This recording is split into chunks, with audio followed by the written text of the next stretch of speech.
Yes, we are live. Welcome all to the Dutch Doctor Who channel. I'm Enigmatic Joker. Yes, this Monday, and that means that we are going live now. At the moment, we have Enigmatic Joker in the live chats, and we have Oh, hello. Hello. Hello. Hello. You started with some music. Yeah, it's quite a few old sound like the Dirty Dancing soundtrack you were playing. That was Cliff Richard and Young Ones. Yeah. No, but there was some. We did. There was some old Motown stuff that was like, and then you played the Young Ones, the Cliff Richard Young Ones crossover for Comic Relief in 1984. Yeah. I used to have that on tape. It's basically Cliff Richard doing Living Doll, whilst the cast of the Young Ones are kind of in the background, causing anarchy in the studio and singing along to the chorus really badly, and like you got Rick kind of saying, I think the idea of locking girls in trunks is politically unsound. Like you got Mike go, "Sound me a song, Rick." Yes. And Neil's like, "I feel sorry for the elephant." Brilliant. Have you seen the series from the Young Ones? Oh, I've seen every episode. It was one of those. It was the one show that united the family when I was growing up. It was like all the family could get behind the Young Ones. So we had them on video, and we rewatched them a lot. One of my favorite was the hippie one. Neil, was it?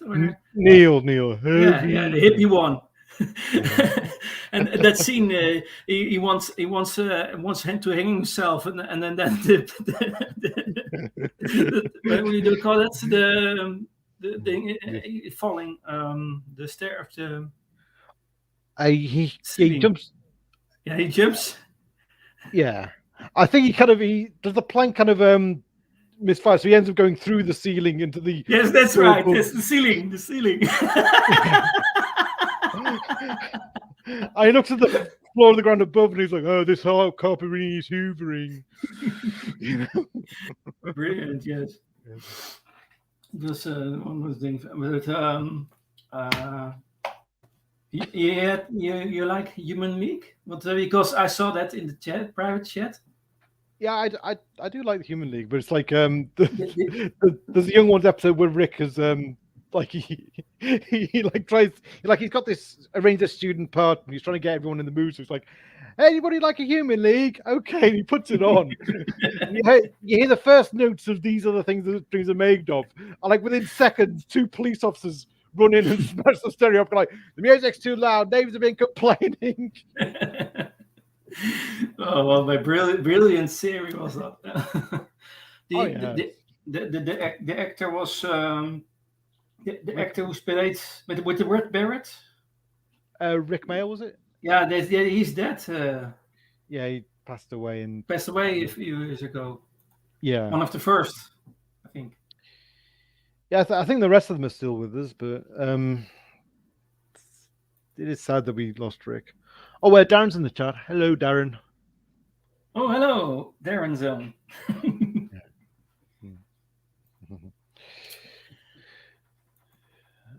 Okay, let's go. This just already is. He must send me a message. Okay, we can kick off with some things. After look back to last week, the Fourth Doctor. We discussed the Fourth Doctor. It was a very nice stream, by the way. Yeah, I enjoyed that one.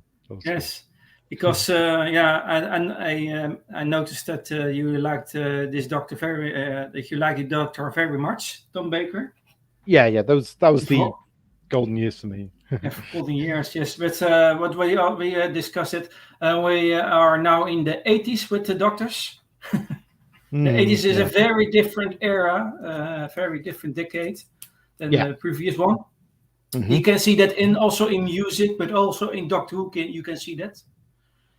Very different era. Every decade has its charms, but you can see obviously the difference between the Doctors in the 70s and in the 80s. Yes. There are a few differences, and one prefers the one, and another prefers the other.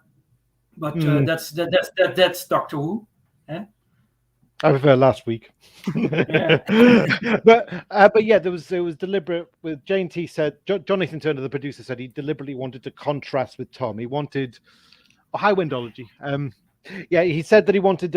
He felt that he wanted someone who was as different to Tom as possible, in order to kind of, because it was like the whole look. If he's a direct comparison, if he's a direct contrast, then it means that there's not going to be everyone's going to compare him to the one before, and they don't want to compare him unfairly, so we'll just go completely the straight man to Tom, Yeah. so, and that's kind of what Davison was.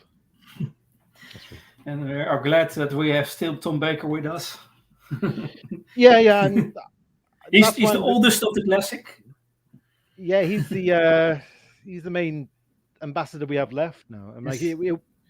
like John Pertwee's gone, Terrence Dix is gone. That was Terrence Dix was the second last ambassador of the show, and that just leaves us with Tom now as the one. Hello, Wendology, and hello, Disaster Area. Hello, Very Disaster. nice to be here. Yeah. So when we last week we talked about the last scene of the Doctor. Doctor prepared for the worst when a watcher and an entity born of his own immediate future appeared to warn him of his demise. And due to the master messing with the rotation controls for the Pharaoh's radio telescope, Doctor fell a great hate. We saw that. And suffering terrible injuries, he was assisted by the Watcher in his last moments, who joined him with him and helped him regenerate into his next incarnation. And that we're going to talk about the Fifth Doctor. Yeah. And that is played by Peter Davison. Yeah. It should be noted that Castrovalva and Logopolis are kind of almost they're very much like one takes place directly after the other. So it's almost like the part of a bigger story, bigger overstory kind of thing. So there's this kind of overlap between Keeper Track and Logopolis and Castrovalva. They're kind of a trilogy of stories. Hello? Yeah. I heard your story. Yes. Yeah, and I think, reportedly, like Castrovalva was a very, very kind of last minute writing, and I think, considering that, it's quite a it does feel like you wouldn't know it though, because it does feel like it does intersect quite nicely with Logopolis and Keeper Track, and it feels like it was kind of planned rather than kind of written spur of the moment, seat of the pants kind of thing. Yeah. The Newport TARDIS. Greetings from my time zone. Oh, another time zone. Yeah. I knew the Newport TARDIS. Oh, it was new for me. I saw him not in this stream, but very welcome, Newport TARDIS. Okay, Peter Davison. Yeah. Oh, the character of in Castrovalva, he's very furtive, isn't he? We don't actually. He's still not quite back with us, is he? He's having kind of regressions into his past selves. He for a moment he regresses into being Hartnell and Troughton. It's like he kind of has echoes of his past selves whilst he's wandering the TARDIS trying to figure out where he's going. And while he's doing that, it's Tegan and Nyssa who have to pilot the TARDIS whilst the Master's pursuing them, because the Master's still on their case kind of thing. And so we don't quite. He's still kind of forming, and he's kind of retreated into the TARDIS Innet, and they say that he needs to go into the Zero Room in order to heal, in order to kind of come together. Do you know what I mean? Yes, that's right. He needs more time to recover. Yeah. Yeah, he's only slightly done. He'll go back in the oven, kind of thing.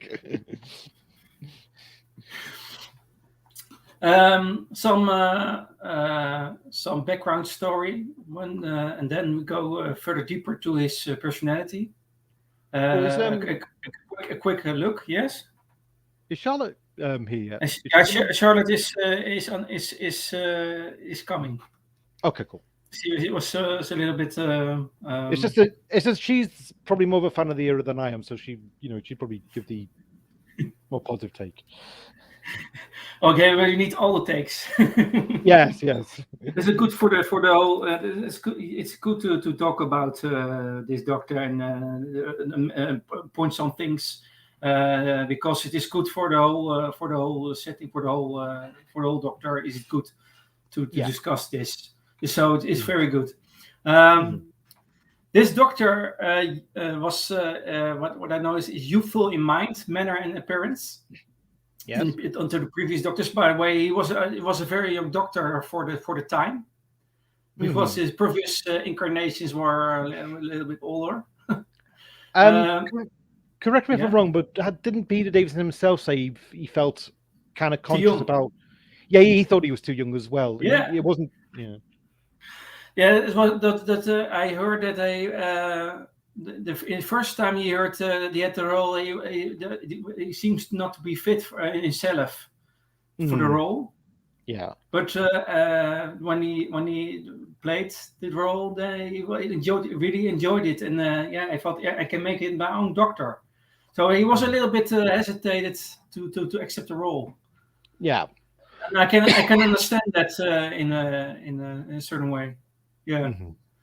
but the fifth Doctor expressed an interest in all things Victorian and Edwardian, like cricket, tea, and fair play, Mhm. good manners, and an interest in science and exploration.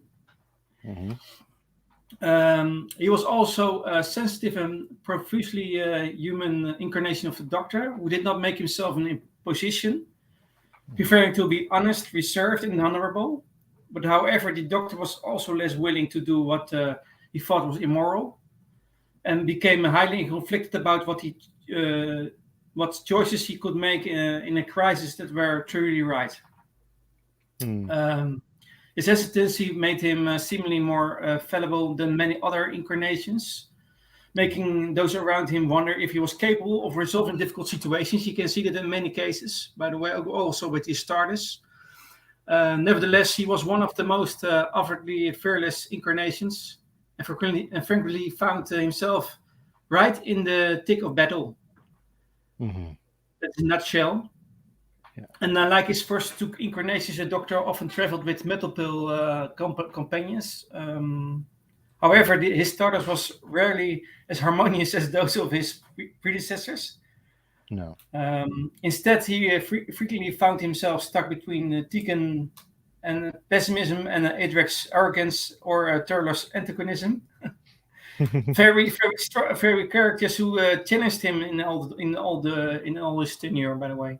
And stuck in the Mhm. middle with him was usually Nissa, also a companion who regularly had to stand as a voice of reason. Mhm. And even after he seemingly was settled on just having one companion, he and Perry Brown found another companion, a Pharaoh from Egypt called Ariman. And the Yeah. Doctor once again, yeah, Ariman. That's And in the audios, isn't it? yes, all right, Yeah. that's a good addition. And the Doctor once again slid into the role of the oft melant chaperone. Yeah. Mhm. And during his final adventure, the Doctor accidentally exposed himself and Perry to unrefined spectrox, Mhm. contracting fatal spectrox toxemia. And though he acquired an antidote, the Doctor had only enough for one person, and he gave it to Perry.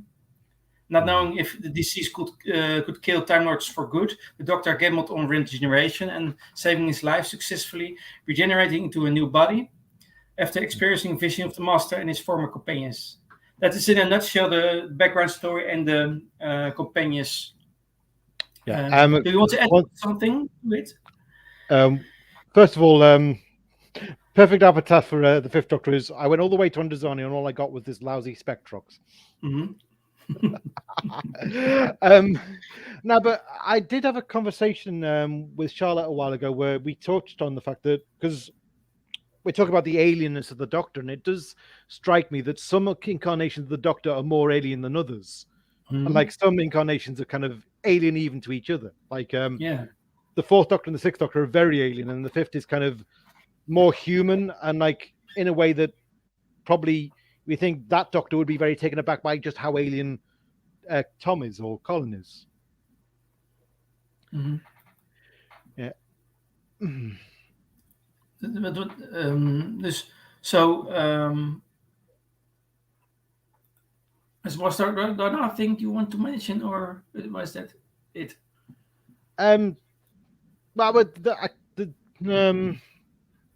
Well, we'll kind of as we go along, I'll touch on certain things because Okay. okay.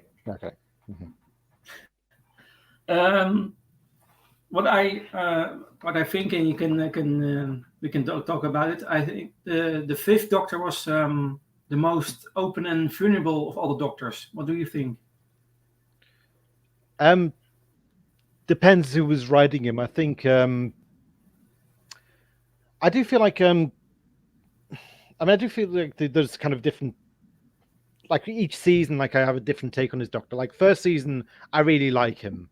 Mm-hmm. Second season, I'm not. I feel like he's kind of that's where he starts to feel like he's becoming a bit more of a background character. Mm-hmm. And the third season, I think that's when Eric Selwood is starting to make his impression, and not for the better. I feel like the Doctor in that is kind of starting to become a more confused character and morally confused, and I can't really kind of I don't know. I just feel like the writing started to go off the rails there. Oh, then okay. Yeah. So you think the writing, but bad luck with the writers. Yeah. Is that your point?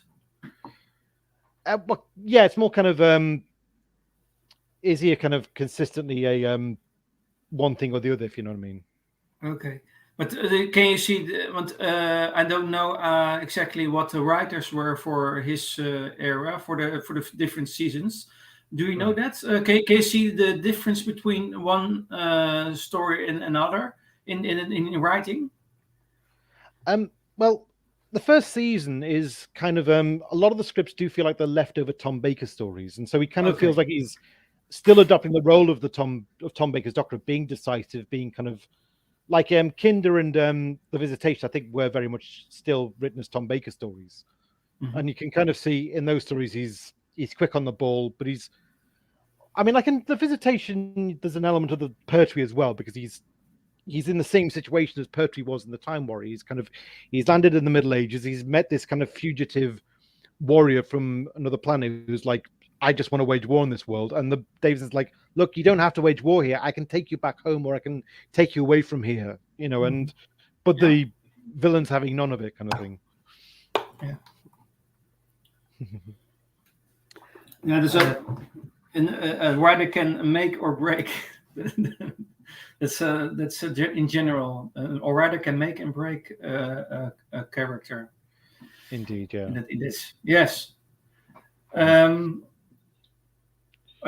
So the Doctor coming across as naive and inexperienced in a way, but I think because he was still searching for himself in a certain way, I think.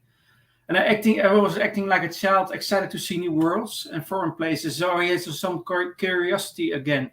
You can say that he was a little bit reborn in this Doctor.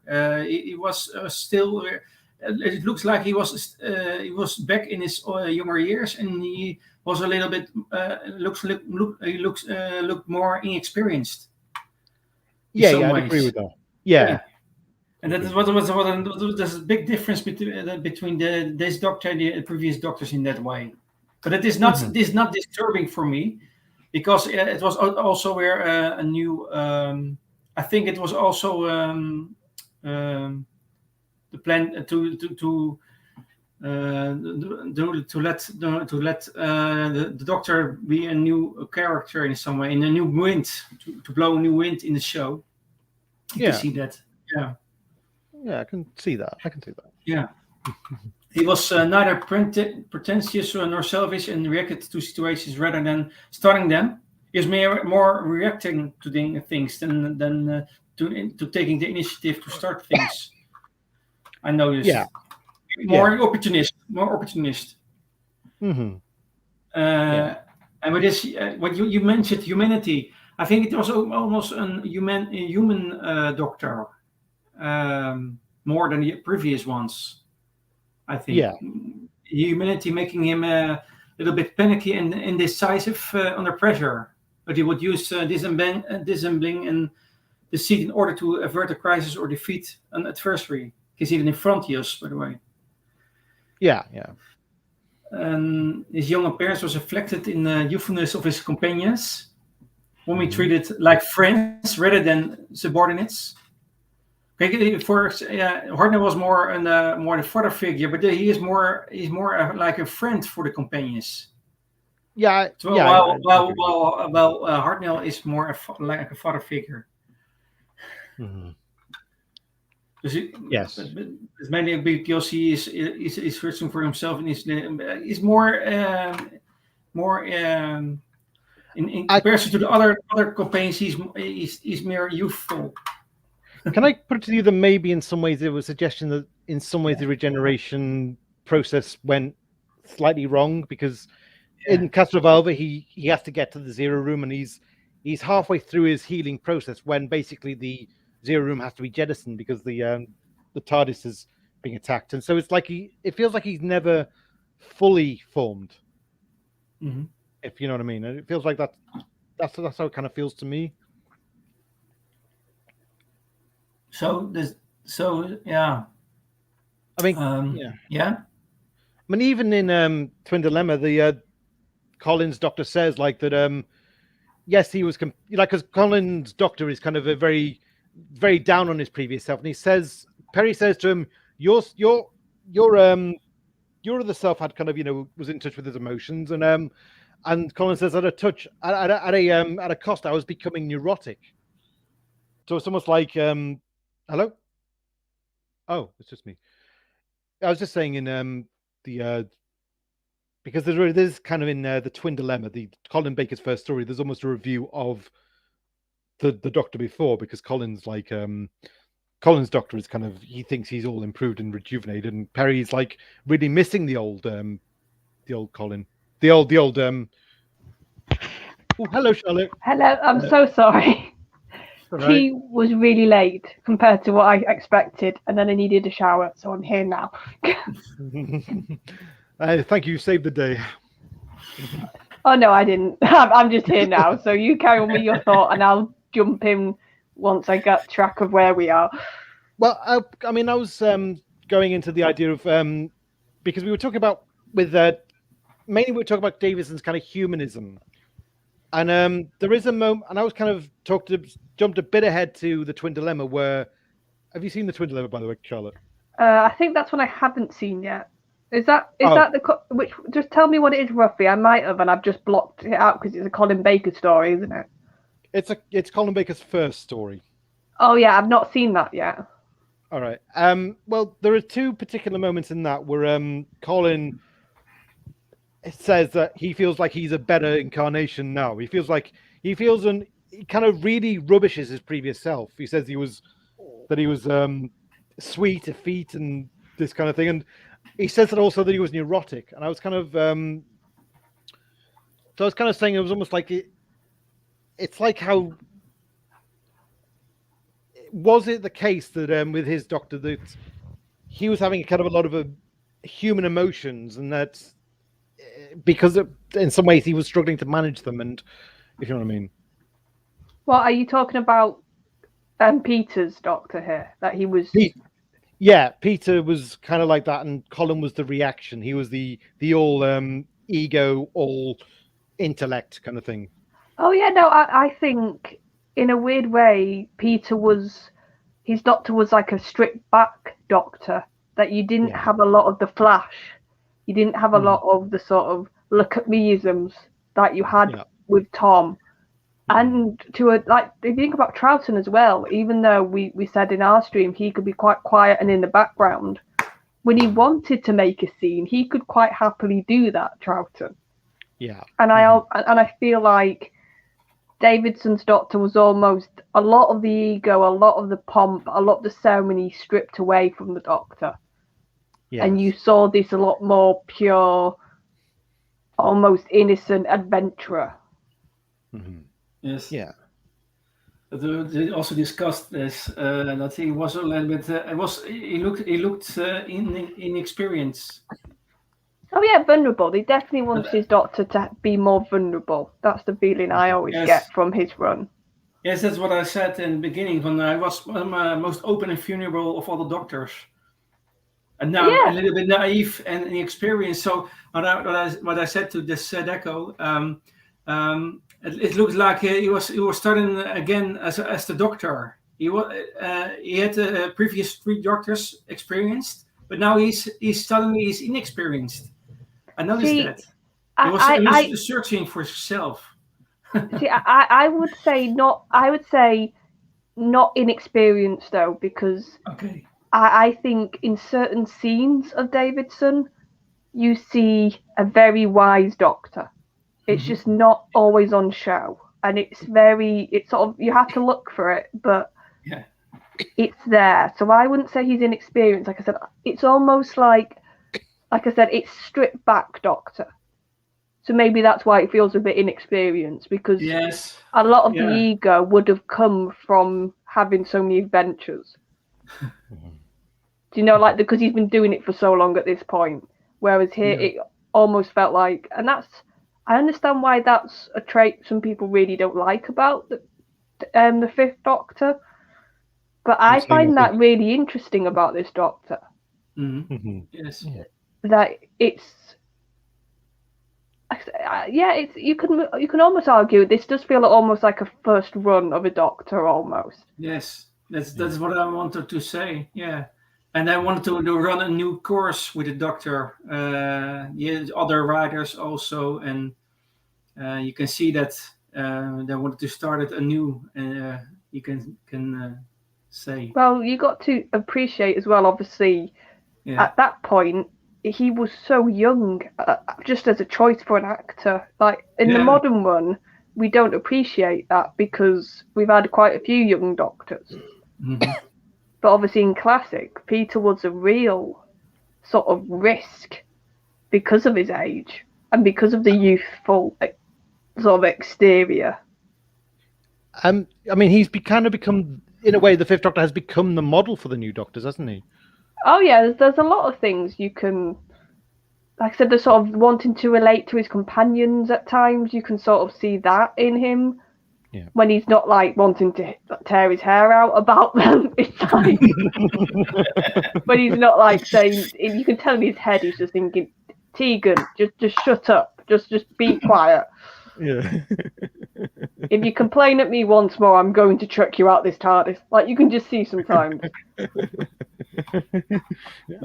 like I said, in other times you can see he's almost trying to relate to them and get a bit almost more friendly than previous Doctors would have got. Yeah, I think he laid the foundations for new Doctors in a new era. Well, this Doctor in some way. I didn't even click this until, what was it, Stucky, that I was talking on a stream about, and I said, well, no, if you think about it, his exit is what a lot of the new Doctors would have done. Yes. Oh, I think it was. Yeah, I think that was. I think it was one of stream where you were talking about the upcoming final season of Jodie, and we're saying, well, it doesn't feel like we're going to get anything like that. Yeah, that's it. I was saying, like, all the Doctors have had all the modern ones at least have had a heroic end, haven't they? Yeah. And I said, well, actually, no, that's not fair. If you think about Davidson's, that is, I think, Caves is, and that's why I think that story's so beloved. Yeah. Because of just how much of a sacrifice his Doctor does at the end of that story. Hello, Scottish Davros. Hello, Daniel. Hi, Daniel. Hi. Yeah, I think Peter Davison's Doctor and the boyish appearance. Oh yeah, he was the handsome one, wasn't he? Yeah, nervous energy, a little bit nervous energy, and the charm all hit. The fact that he was a Time Lord of great age, compassion, and experience. He was willing to take chances with companions like Fizzler Turlough and Chameleon, who were originally threats in the beginning. By the way, that's the thing. It was Turlough was a threat, but he was kind of quite concealed about it. So, and I think Yeah. I mean, Big Finish have kind of Big Finish have kind of written his Doctor in such a way that when someone is plotting against him, Davison instantly susses it. It's in the mutant phase. He knows that one of the Thals on board is secretly working for the Daleks, and Oh yeah, because I was listening to that and thinking, how the hell are you deducing that? I mean, that could have been. How's that a tip off? But it's like he's like hyper vigilant. So well, I think it's more. He's got more of an edge on Big Finish's Doctor, hasn't he? Yeah. They've definitely made him less innocent on his Big Finish stuff. Yeah. And I think I've always got the impression that's almost what Davidson wanted to do in his television run. He just never got the time, or he wasn't there long enough, or maybe he wanted it from the get-go and he just got told no. Because if you listen to his Big Finish, it really, because Peter Davidson has got one of those really rich voices, hasn't he? As an actor. Yeah. So it's obviously he's a lot older when he's doing the role, and he's had a lot more experience. But that's why I quite like him on Big Finish, his Doctor, because he can sort of do the innocent boyish thing for a bit of a story, and then at a drop of a hat, his Doctor on Big Finish can just turn, and it's like, I don't want to be on the wrong side of you. Yes. I mean, so basically what I mean was that I think with Big Finish, we're kind of trying to hint that maybe Davison did know all along that Turlough was kind of plotting against him all along, and he was kind of waiting until the end to see what choice Turlough was going to make. But he was slightly so it's like on TV, it just seemed like Davison didn't know, or he was. Yeah, he pretended to be unaware of it. Yeah, well, that's the thing. It's like on TV, it looks like he just isn't aware. I think Big Finch were trying to suggest that he was only pretending to be unaware, but he kind of Well, there's that saying, keep your enemies closer, isn't there? Oh yes. So he probably might, if you take that reading of him, it would have made sense that he was like, no, I'm not going to just like out him, or I'm not going to leave him. I'm just going to keep him close and see what he does. Yeah. I think he pretended to be unaware of it in order to grant Turlough the opportunity to do the right thing in enlightenment. Yeah, and the Doctor is very big on like giving people a chance. Yes, that's right. Charlotte, have you seen Enlightenment? No, like I said, I'm still spotty. It's weird. There's certain chunks of classic, like I've seen pretty much nearly all of Troughton now. There's just some of the really big stories, like lots of parts I haven't got round to yet. Yeah. I think I've seen a good chunk of the first Doctor now, but there's Davidson that I'm still a bit spotty on, and Tom, just because of how much. Oh yeah. Like Enlightenment, I would say I would definitely recommend that. I mean, should you sit through Terminus as well? Terminus is pretty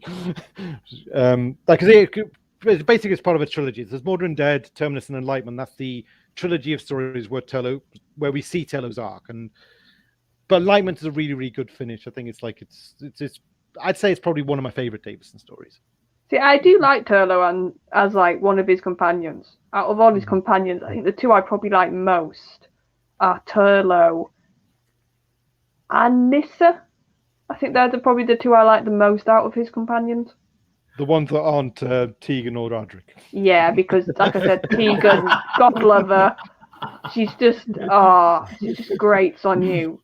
And Adric, he shouldn't have been given that role. He was too young. Matthew Waterhouse. Yeah. I mean, I have a the guy I run the forum with. He says like he remembered at the time when Adric was announced. And he thought, what a great idea. You got this artful dodger companion. And he said, that's a great idea. And he felt like on TV, it was Adric. It was like... Yeah, no, it could have worked. Because but like I said, just that Matthew, God love him. That's why I don't really have any venom towards him, because you just think, oh, you shouldn't have been given this role. They should have found somebody else because you're just not. You weren't ready or you weren't suited at the time. No. Because it just came across as like they'd like gone to see BBC or they've dragged some kid from the street and said, right, you're in Doctor Who now. It was just like, oh god. It was more for Sarah Jane Adventures, more suitable. Well, no, but the kids were good in that show. That's the difference. Yeah. The actors were actually good, like young actors. I mean, what's her name? The actress, Rani, the actress, she's doing really well for herself now, who was in Sarah Jane. Yeah. Oh, yeah. That's right. Okay. This doctor was also willing to make enormous personal sacrifices, and the ultimate one was in the end of his era. And he was a man of his word, and he would stop and help others while dealing with greater threats along the way. You can see it in the Arc of Infinity, and also in Maldron Undead. Do you know that story, Charlotte? Maldron Undead? No, there's a good chunk of Davidson I've not watched yet. Yeah. Mm-hmm. Despite his youthful body and love of cricket, was it cricket? The Fifth Doctor was one of the least physical doctors. That's a little bit paradox because the other was older, but this was the least physical doctor in comparison to the other doctors. Well, he ran around a lot, but he didn't fight people a lot. Yeah. No. He preferred more to use diplomacy to solve a problem. And he was, however, still very capable of when pushed to physical confrontations. You can see it in the King's Demons. I was going to say he had a good sword fight in that story. Yeah, King's Demons. But that was with that robot, I think. Yeah, Chameleon. Chameleon. Yeah. When we see Chameleon in that story, and then Chameleon becomes a companion in the story. But we see of sorts. Yeah, also of sorts, because we see Chameleon a few stories later. He sort of lived in a cupboard for most of his time, didn't he? So, the cupboard. for doing some cleaning in TARDIS. He gained trust by proving himself instead of using his vast experience as an excuse to take charge. And indeed, he worked willingly under the leadership of others who had the strong command presence that he lacked. But this did not mean that he did not take charge in moments of intensity, like Kinda and the Resurrection of the Daleks. Resurrection of the Daleks is one of the Dalek stories, by the way. I don't know how much rating you give for that story, Resurrection of the Daleks. Oh, I love that story. Yeah? I think you really see the skill of Davidson in that as an actor, because I love that scene when he first sees the Dalek, because he really get that fear and the sort of the sense that the Doctor has of, oh God, what am I going to do? And he's sort of a bit frantic in that story, and he has, and I think he has to step up a lot in that one, because it's the Daleks, and he knows obviously there's the military presence there, but they're just humans with guns. Like, what are they going to do against the Daleks? So he has to step up. Yeah. Yes. I have mixed fingers on the story, but I do think it was that scene where he's kind of plotting, like he's saying, look, the Daleks cannot get a hold of Davros. I'm going to need to just finish him off. And then, like, Tegan's really shocked, but it's like Davidson's like thinking, look, there are thousands of worlds at stake, like that, and you believe him. That scene when he's putting the gun to him. Yeah. It's considering like how peace loving this Doctor is. It does, you buy it, you completely buy, and that's what I mean. Like, I understand that the story has got issues, but I really love Davidson in it. That's probably why I quite like that story, because you see a different side to his Doctor. Mm-hmm. That sort of edge that I was talking about, that you saw in little bits, and that sort of wisdom in bits shine through as well.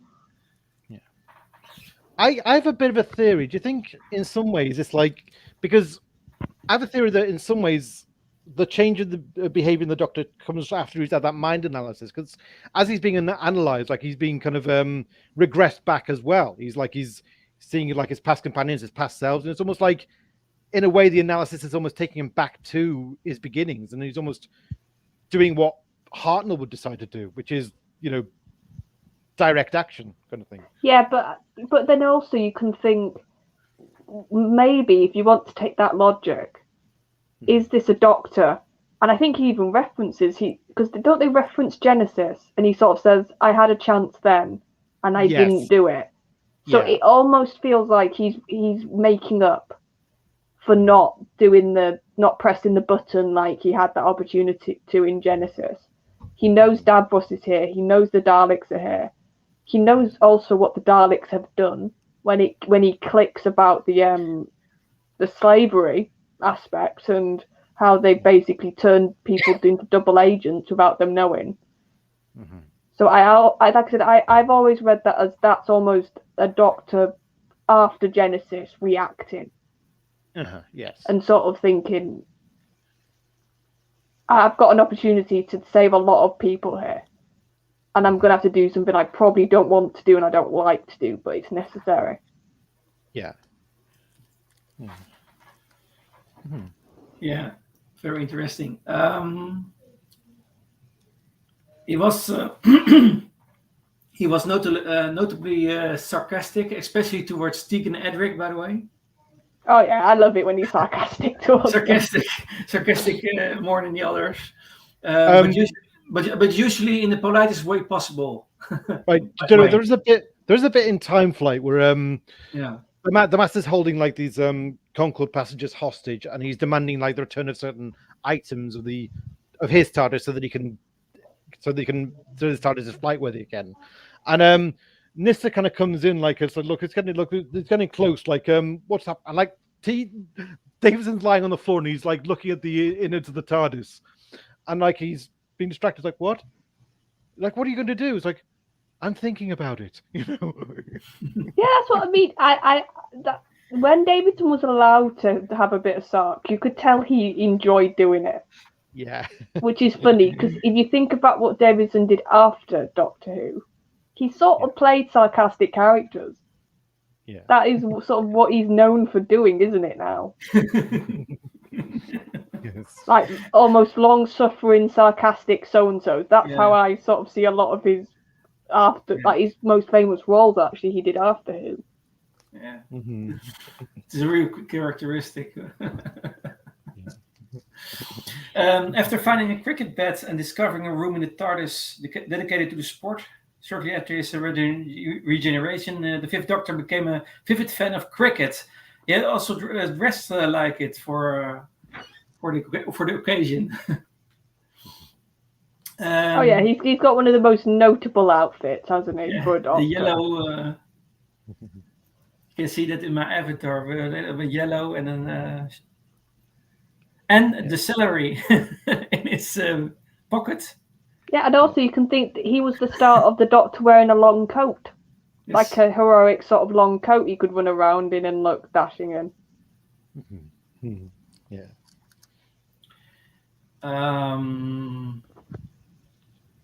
Okay.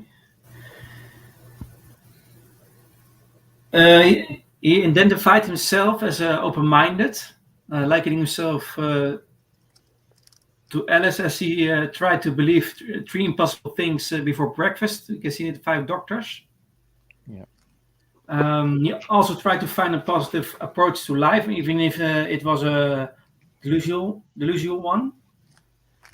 And fixating on the idea that Mondas was 1950 centrifugal square. Sorry? Oh, you mean... yeah, that's for the audio. Oh, spare parts, you mean? Yeah, that's right.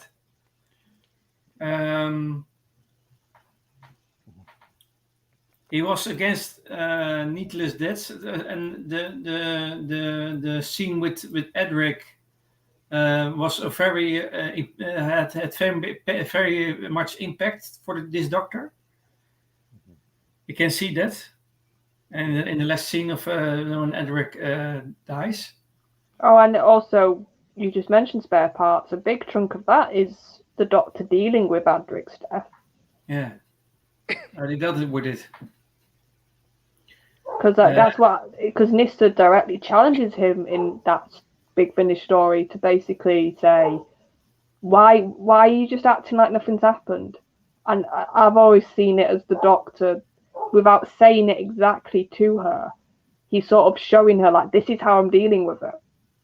I'm not sort of moping, I'm not talking about it, I'm just having to move forward. Yes. Yeah.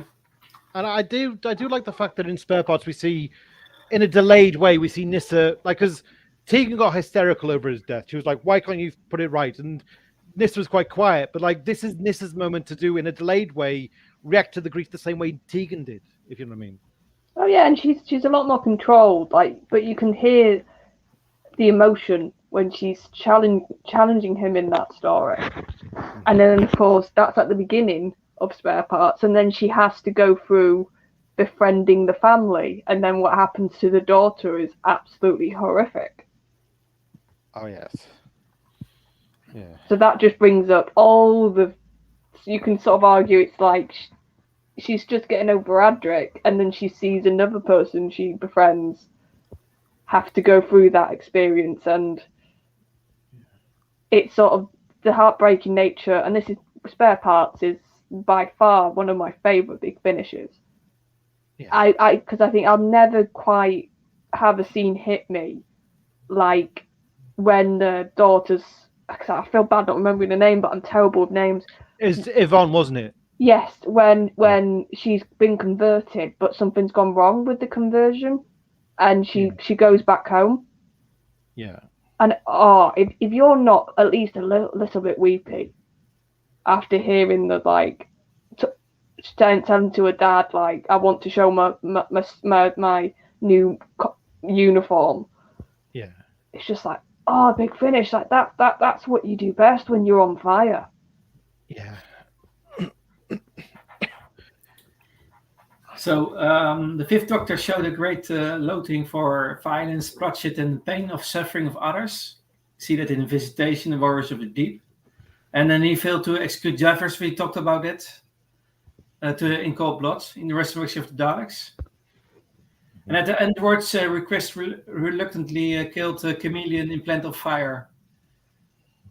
It's one of the occasions when he was really proved in his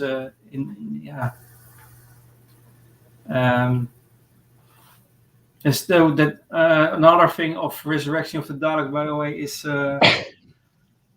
it did in a certain way he did possess a dark side. Yeah. We mentioned that earlier. I think a little bit of a dark side in this Doctor, and gunning down foes when he deemed it necessary, like in Earthshock, an Arc of Infinity. I think like when it comes to Daleks, like he knows he can't like Daleks and Cybermen. It feels like because they're part machine, it's almost like they're not quite living, if you know what I mean. But they are, but they're living in a very distorted state, and it's like there's no reasoning with them. So he kind of, that's always been his. I think he's always kind of made an exception for them, and like Davison doesn't, makes an exception for them as well. So look, I'm not going to reason with them. Yeah, but I've always got the impression Davidson's Doctor takes the sort of the consequences of what a Cybermen invasion or what a Dalek fleet can do a lot more seriously than some of the other Doctors. Yeah. He when he sees them, he almost sees death, and he just thinks that's. I would argue it's not that he can't reason with them. He knows that if he messes up or if he doesn't do what he needs to do, they could wipe out a planet, and he just that's his reasoning, and that's why he's a bit more ruthless. Yeah. And also he did not move to save the Master from a fiery death, though he was deeply upset by his part in it, the Planet of Fire. So what I mentioned earlier in the beginning of the stream, it looks like Davidson's doctor is more like an opportunist, reacting when things go wrong. He reacts, but in the comparison to other doctors, you can see more preparation or more. You call that? Yeah, they calculate the things more. Yeah. Yeah, you feel with Davidson's doctor, he doesn't always go into a situation with a plan. Whereas, for example, Hartnell's doctor would always go into a situation with a plan. And you can see that also in I think in the story of when he goes into meets two brigadiers in one story. You can see that he realizes. You can see on screen. He realizes what is going on the moment that it happened. So this is one example. I think that this doctor is more. Yeah, he's aware of things later than other doctors. Oh yeah, it looks like he's in a later stadium aware of things. See, I would argue this doctor, if there's somebody with an emotional connection that can almost how am I trying to word this? It's like, I'm thinking of like the Five Doctors, how he never suspects it's Barusa, or because of obviously that connection he's got, and I feel like he's a little bit more naive in that sense, this doctor, that if he's got a connection with somebody, he's less likely to think worse of them. Whereas other doctors might not give that sort of privilege, even if it's a friend to somebody. Yeah. Because because you can. That's another thing with Davidson's acting in that scene in the Five Doctors. You can see he's completely flawed. Yeah. That it is Barusa. He never suspected it, even though if you think about it, it's like. Of course, it would have been a Time Lord. It would have been one of the council. It would have been somebody in a high position who could organise all the stuff that happened in that story. Mm-hmm. It was also Doctor. He could lose his temper when pushed too far. You can see it in Arc of Infinity, or when around someone who annoyed him, and also showed off an immature and childish side when he argued with Edric about returning to E-Space. You can see still his boyish side of this doctor. A place he personally did not want to go, to E-Space, coming up with every excuse he could to prevent them from going. In Earth Shock. Mm-hmm. Yeah. Oh, this doctor was good for excuses. Like, if he didn't want to do something, yeah. Yeah, he could always turn it around. It's like Tika was like, I really want to go home now, and somehow he always found an excuse for some reason not to take her back home. Change subject. It's like just take her to Heathrow Airport at that time slot, Doctor. It shouldn't be that hard. Oh no, but no, sorry, by accident, I've got us in like Fire of London. Yeah, it's like how. So this isn't that dodgy yet. It shouldn't be this bad to drive.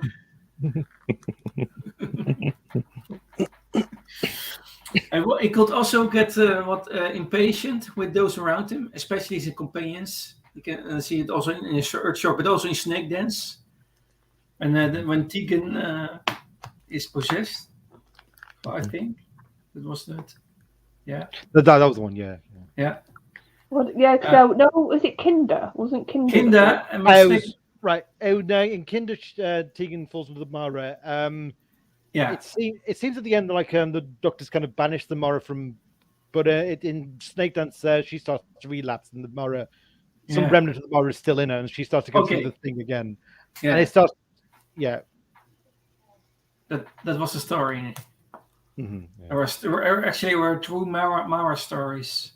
Yeah. In that case, but because Tegan was still in connection in a certain way with. There is a good scene in Snake Dance where Davison has come to this. Basically, every year every so often there's this anniversary celebration of the defeat of the Mara on this planet, and Davison knows that basically because Tegan's and because she's possessed, that the Mara is due to return, and he's saying to the leader of the world, look, you got to cancel this ceremony. The Mara's coming, and like the leader's like, oh, another nut job, and it's like, yes, I'll cancel it immediately, and I'll my assistant will see you out. Like.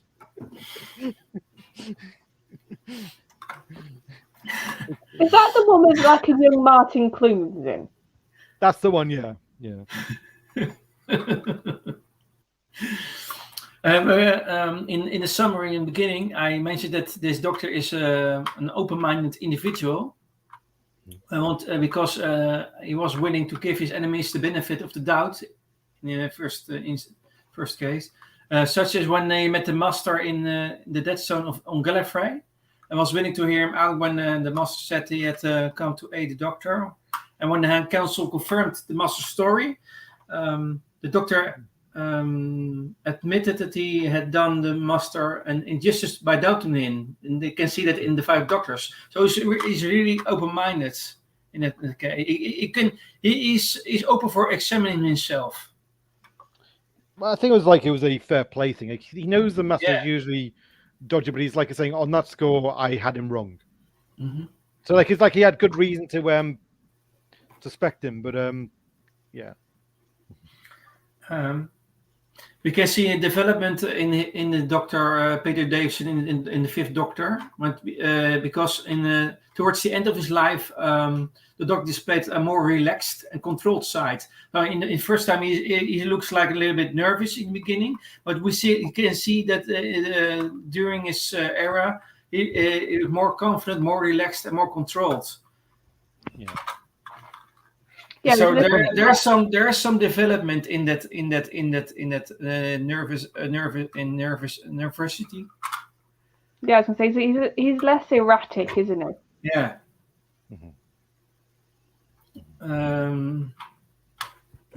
That's the case of Androzani, by the way. Even as he avoided execution on Androzani Manor, he was fiercely curious about the Spectrox mine there. And he still retained his sarcastic side, mocking Selleck's insistence on being addressed as Sir, reacting with humor to Sarah's Jack's idea of him. You see a little bit of sarcasm there. And the Doctor and Perry becoming the best of companions.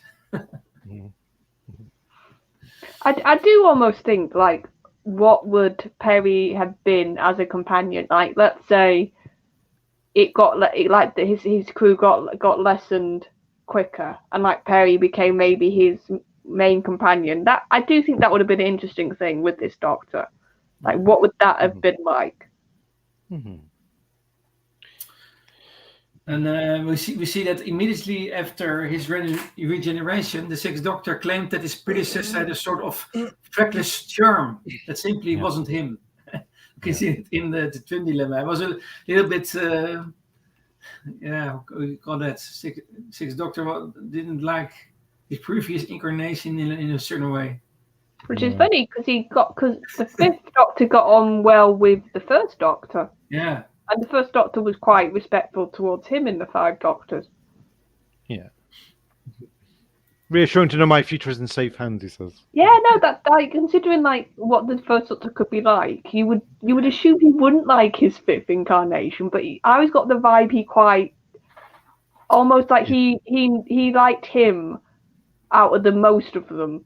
He was one of the few out as a future one. He was like, oh, I've done all right there. The others he was a bit more not so sure about. Yeah. Do you know the mini-sode Time Crash? Oh yes, I love Time Crash. Because the David Tennant's 10th Doctor meets the 5th Doctor, and he expressed a fondness for his 5th incarnation, seeing him as a turning point. I said that's why I said he's a little bit inspiration for the new Doctors. The 10th Doctor seeing him as a turning point is saying that it was after his fourth regeneration when he began to enjoy his time in younger bodies. That's a very remarkable comment. He also confessed that certain. He also confessed that certain aspects of his wardrobe and personality were influenced by the Fifth Doctor. Yeah. Yeah, that was David Tennant talking though, because we know obviously when he was a kid, it was Peter Davison and Tom Baker, wasn't it? Mm-hmm. Who were his doctors growing up. So you can see some of the zaniness from Tom.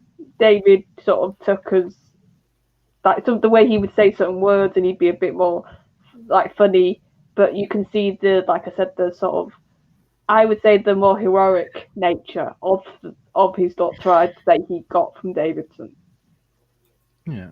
You can see. I love some of Davidson's lines, like when he doesn't click that Ten's him, and he's like, "Oh, I know who you are," and you can see like the 10th Doctor smile, and he's like, "You're a fan," and it's just like, oh.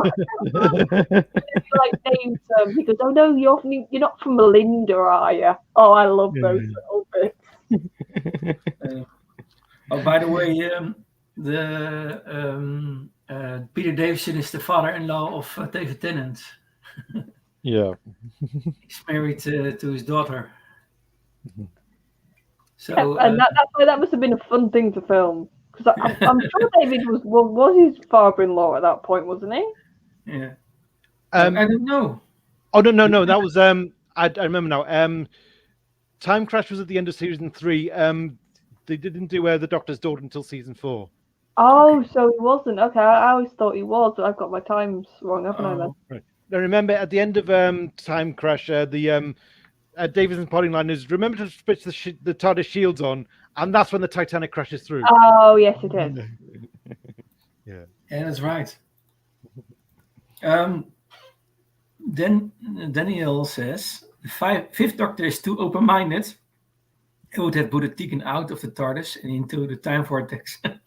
Yeah, she would have got like one sentence out, and Daniel would have done that to her. Time vortex. I'm surprised he said that. I thought it would have been a bit more like harsh. I think that's kind from Daniel, to be honest.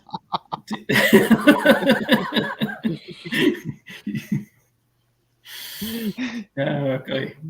When the okay.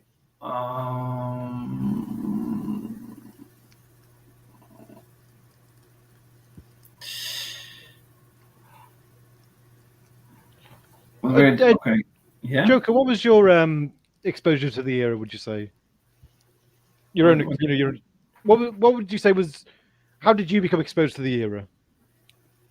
Oh, to this era. Yeah. From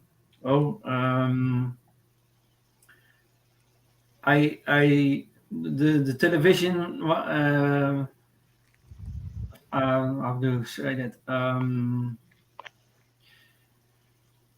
This television was on BBC One on a day, and then I saw a Peter Davison story, but I don't know what story it was. I think it was Kinda, the first story I saw, but it was an accident because I didn't know about Doctor Who. It was an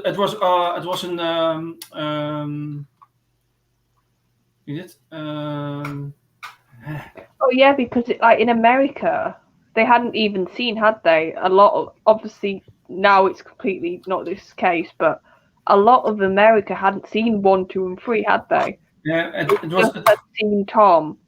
Yeah, it was a little bit weird, but because it was a repeat story, because the next week there was suddenly Tom Baker, and the other week there was suddenly Pertwee. So I didn't understand that. That was my first time in Doctor Who. I thought, what is this for show? And that I remembered. And years later, I still remembered it, and I thought I will look for that word series, and suddenly I know, it was Doctor Who.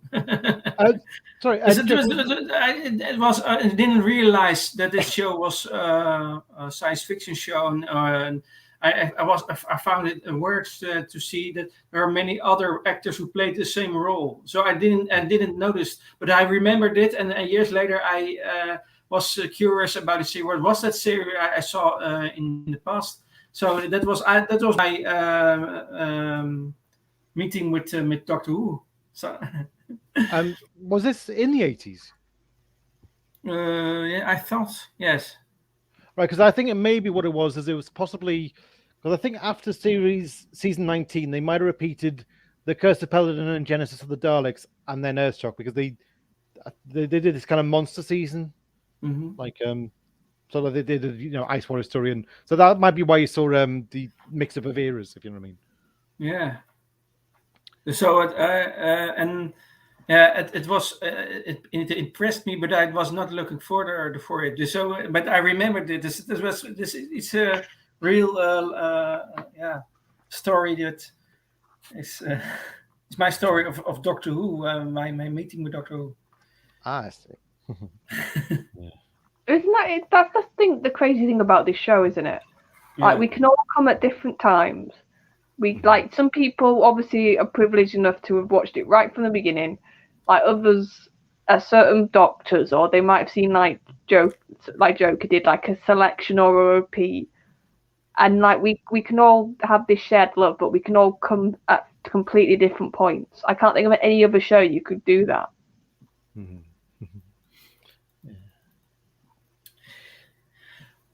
Okay. Yeah.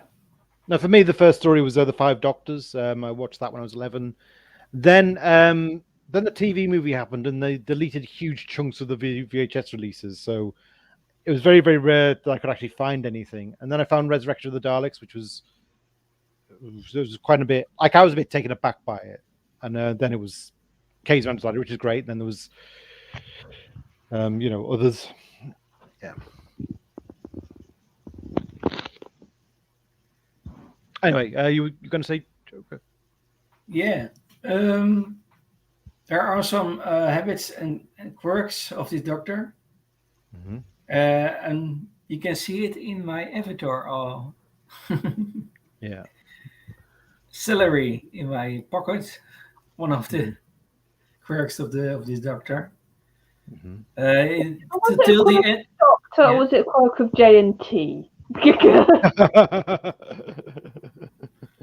And he has some question marks on his. Yes, this was the star of the question marks. Yeah, no, Tom had them, didn't he, on his last costume? Yeah, his last season, yeah, he had the question marks. Yeah. The first season in the Leisure Hive.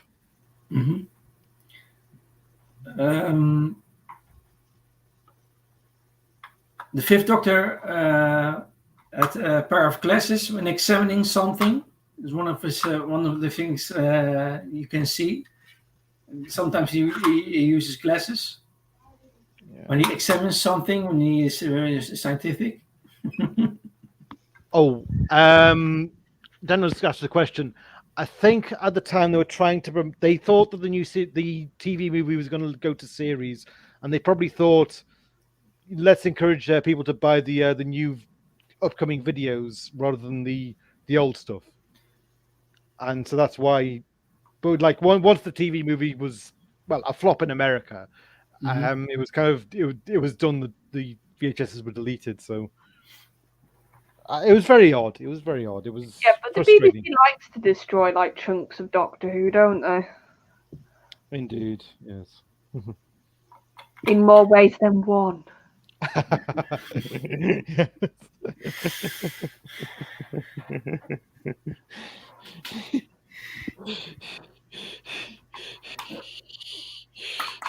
Are you okay, Sebek? I'm yeah. What happened? So I didn't get much sleep, so I'm not my usual chatty self. So right, you're laughing, and then it was like you were breathing heavily, you know. Just like,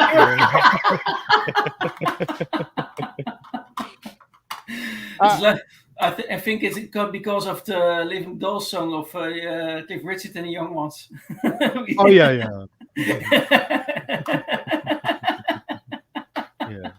Do you know that song?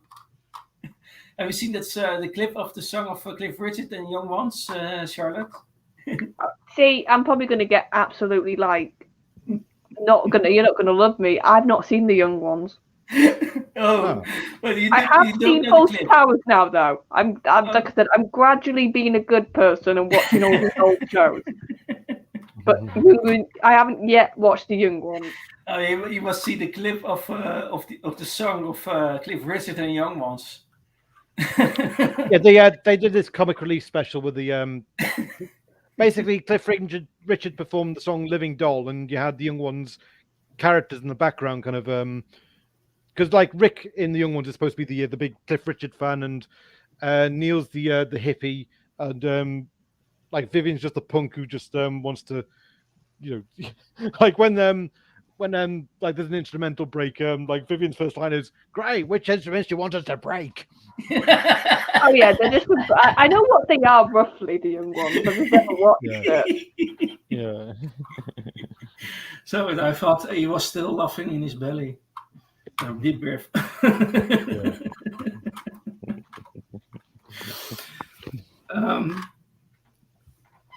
We can do a stream about that. Yeah. So we talked about his specs, his brainy specs. He wore to more. It looked more clever with the specs. Mm-hmm. I see it also in the time press, by the way. They wears his specs, and he often delegated some decisions to a flip of a coin. You can see it in Kinda. That's one of his habits or quirks. To flip a coin in Kinda to make a decision. Yeah. So one of the funny things. And to encourage others, the doctor would tell them to have a brave heart, especially with Tegan. Brave heart, Tegan. Brave heart, Tegan. So we encourage them, and with such things, we see that in Earthshock, Enlightenment, March of the Deep, and the Awakening. It's sort of like Davidson. He hasn't got a lot of like associated phrases, but I think that's the main one, isn't it? Yeah, and he also was also known to say, "Sorry, must dash," especially when leaving in a hurry, like in Time Flight and the Five Doctors. Oh yeah, it's like this enemy's just about to shoot him, and he's like, "Sorry, must dash." That's what Davidson was sort of known for. And we see also in audio and like his third incarnation, he would affectionately address people as old chap. Old chap. Yeah. Typically, the doctor would either stand with his hands in his pockets,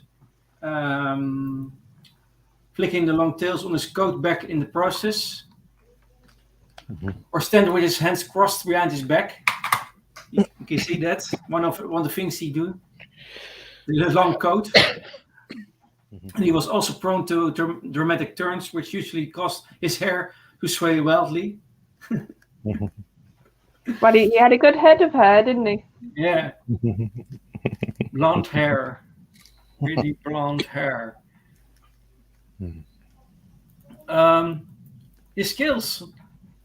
The cricket we mentioned.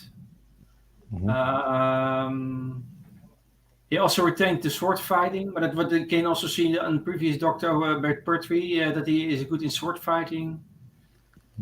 And unarmed combat skills of his predecessors, although the latter was showcased sparingly only in self-defense, in the Visitation, and the King's Demons, also in Warriors of the Deep. All good stories. He possesses... Yeah? No? Not all good stories. But anyway. Warriors of the Deep need? No? Warriors of the Deep don't?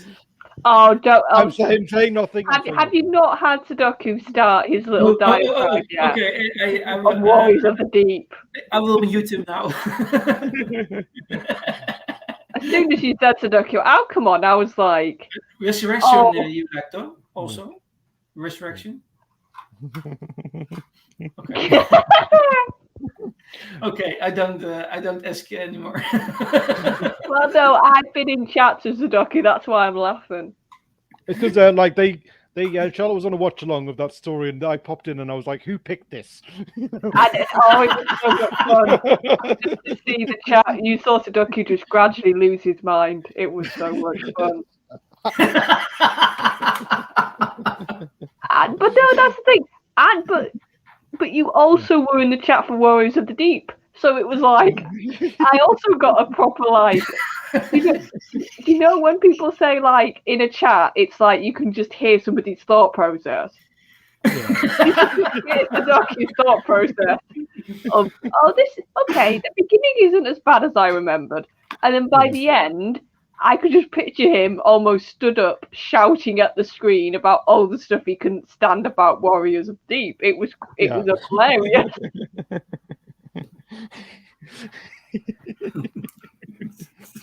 Because Sudoku also, this is what also I love about having Sudoku in chats. He does like really eloquent long sentences. Do you know how like people sometimes will shorten their words or be no, not the Sudoku. You get a full like little essay. It's brilliant.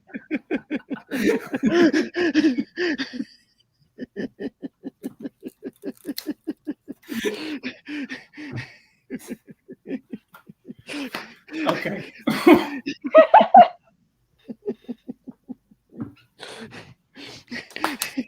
Okay, this is fair. Okay. I think I've broken him. A little bit.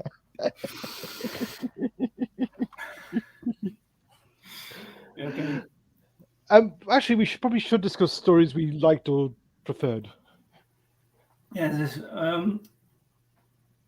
Okay. There are some things about the skills, by the way. Oh, yeah. Sorry. Oh, yeah. The doctor was able to swim out of danger even while dazed and was capable of holding his breath for a long period of time. You can see it in Warriors of the Deep.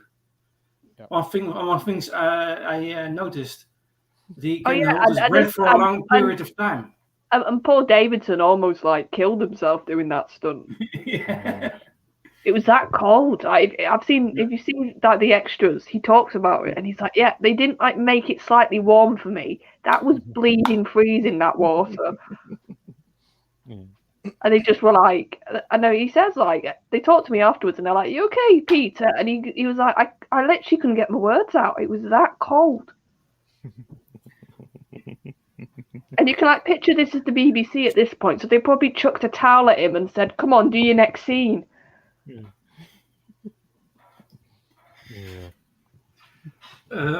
The doctor could decipher the ingredients of a drink by smell. You can see that in Castrovalva or taste alone. And he also had the gift to be immune of hypnotism. But you can also see in all the Doctor, by the way, Time Lords are capable of some hypnotism. Oh, are you referring more to the audios there? Because I don't remember him on TV using hypnosis. No, it's so he was immune to it. Is what Joker was saying. So it's like they all have almost like a bit of a telepathic skill, even if it's not on show. I can remember one audio story. I thought it was a Butcher of Brisbane. Do you know that story? Oh, that's the Big Finish one. I've not listened to it, but I've heard it's a very good one. Daniel Leach. Daniel might have, yeah. Yeah. He's the Big Finish expert here. Yeah, because isn't that story they have taken the character from the television, haven't they? Am I wrong there? Yeah. And it's like it's when Big Finish basically take a little thing that was said in a story of one character and they've managed to do like a whole audio around it. I could be wrong there. I've got a feeling that's what that story is a bit. I'm still laughing. Here's the fun thing. We haven't even got to Sudoku's like diatribe yet about Warriors. That's going to be the fun bit. Oh, do you want to hear it? Well, no, when we get to it, I'm just saying it's going to be like, so Sudoku, and then you'll just hear Sudoku like set off and it's going to be fun. Tonight on Sudoku's channel. Sedeko has his own channel, by the way. Yeah, I mostly do. I'm subscribed to your channel, by the way. You placed last time you placed a video, I thought. About something. Oh yeah, I did a video on my thoughts on Russell returning, but most of it's yeah. So yeah, you have your own channel, and yeah. Yeah, I do small things on it. I don't really small do things. Yes. Yeah, when I stream, it's usually on other channels. It's like I guest on other channels. I haven't really, I haven't yet done streams on my own, although I've kind of considered it maybe. About the appearance of the Doctor, the Fifth Doctor resembled a young man in his late 20s, with, as Barry Brown described, fair blonde hair, blue eyes, and a sweet smile. And Rostader in some story, and that's not another story. Okay, I think we have this, and then we are going to some episodes who are really, really notable. Yeah.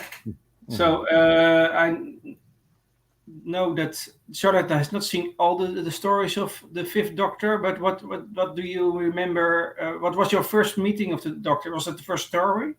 Or I know this one. Same as mine, isn't it?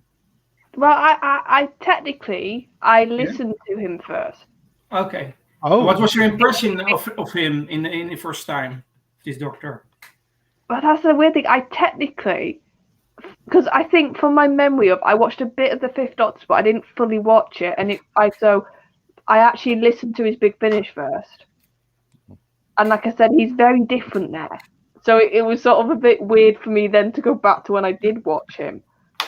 Because in Big Finish, like I said, you get that sense of the heroic. You get that sense of sort of he'll do anything for anybody type of character, and he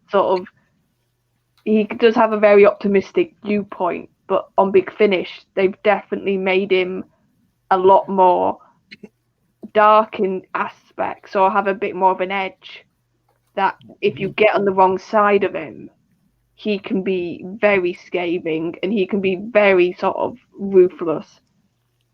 Because I think because one big, actually it's interesting you mentioned Kinder, there is a Big Finish story where he gets taken over by the Myra. Is that it's Cradle of the Snake, is that? Yes. Yeah. And to be fair, he does it to save Tegan. But it's so interesting in that story to hear you can tell Davidson's loving it, because he's just being allowed to do stuff he never would be able to do as the Doctor. Yeah. But it's so interesting to listen to that, because I've always seen the Myra, I can never quite say it right, as yes, they take over you and they're an evil entity, but they must feed off something in you. It's almost like they must amplify a little bit some of your worst tendencies or what's in you. And he's horrible in that story as like a personality. He's really he just uses, he discards, he's a bit airy, he's a bit full of himself. And it's like that. But that's what I mean. I do think Davidson's Doctor, if you put him in a certain situation, he would be very sort of hard, and like we sort of said, like you saw it with Daleks, you see it with certain things. He does not give a second chance. He's not going to negotiate, he's not going to be nicey. It's just, it depends on the situation, I think, with Davidson's Doctor a lot. So that's why I can see why people don't like his Doctor, but I think he's one of those type of Doctors that if you actually look beneath the surface a bit, there's some very interesting traits there. And it's that sort, and I like that. I like it in the Doctor where they've got like a surface personality, as I see it, or sort of a mask. And if you dig beneath it, you see those layers beneath, you see sort of, I think the Doctor should always be dangerous a little bit. Yes. And they shouldn't be without that danger. And I do think Davidson has it, and that's what I find him interested in, that he's such an outwardly nice we've said this sincere, sort of outgoing personality. Can I put it to you? I mean, like, this is where my criticisms come in. Do you feel like, in a way, that's a good reading? Do you feel like, in some ways, the writers at the time were blind to it? Oh yeah, I do think they had their vision for his Doctor, and they weren't willing to let Davidson do any sort of tinkering with it.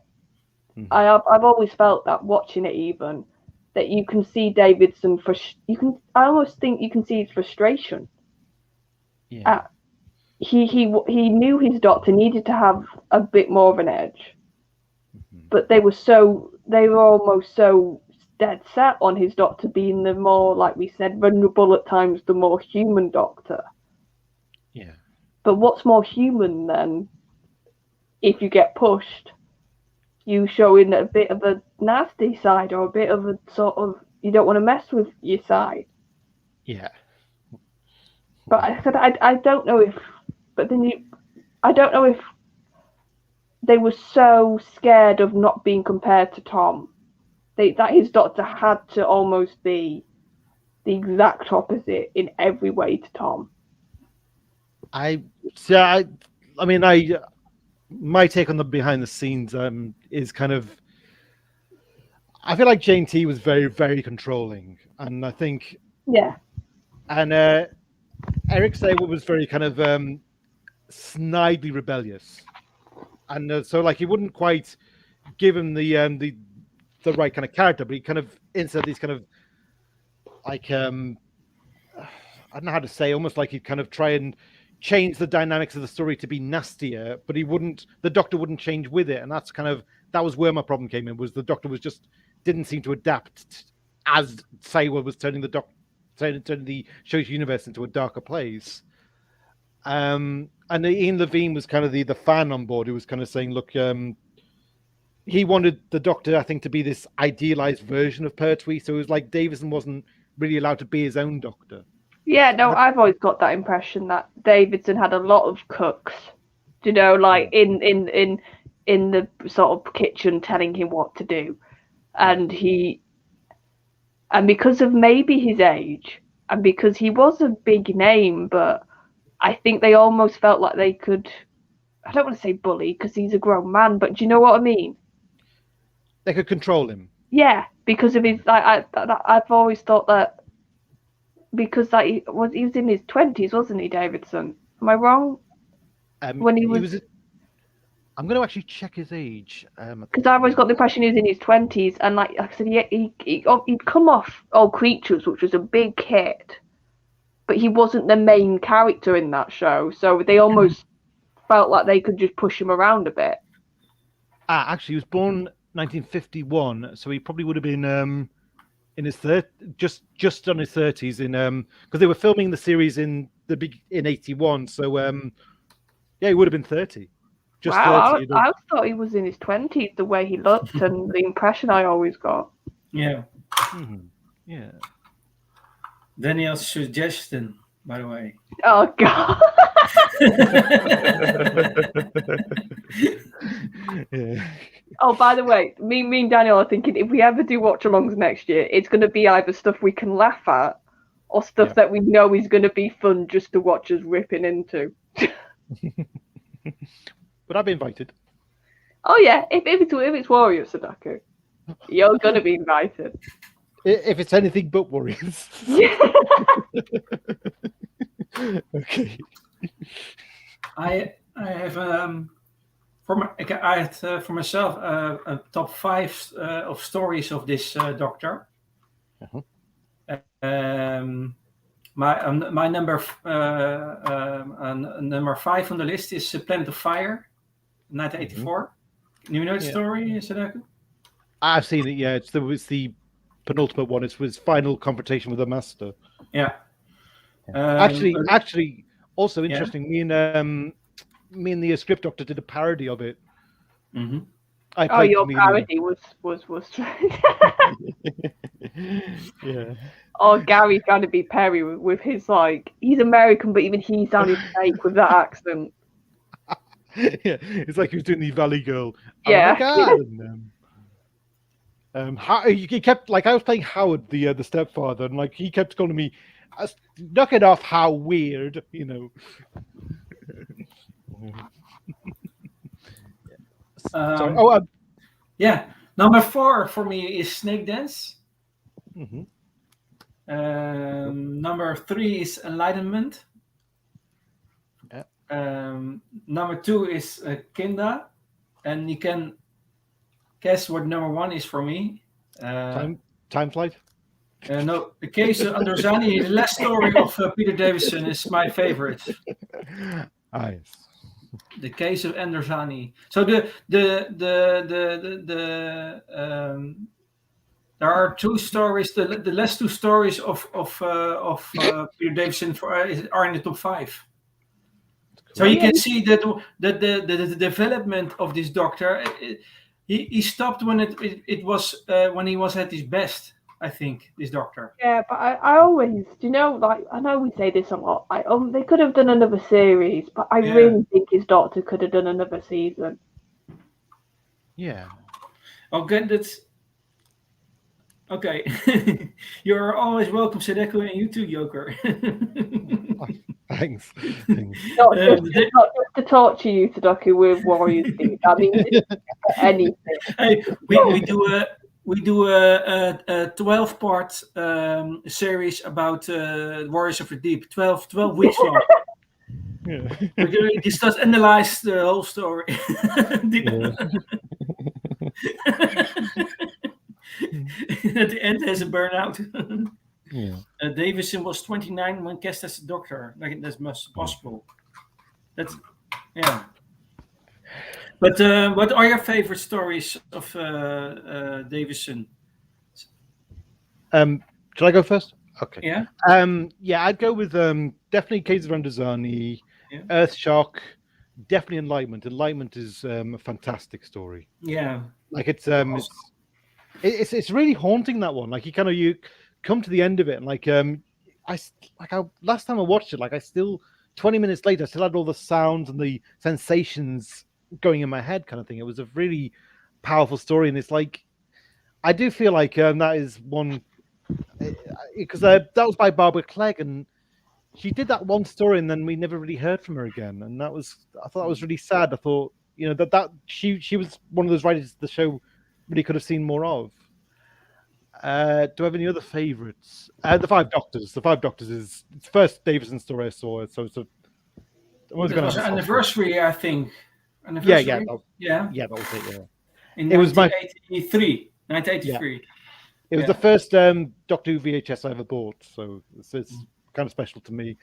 And I suppose Castrovalva's the kind of I do think the first half's a bit kind of iffy, but I do think the second half is quite strong, and I feel like it does set up.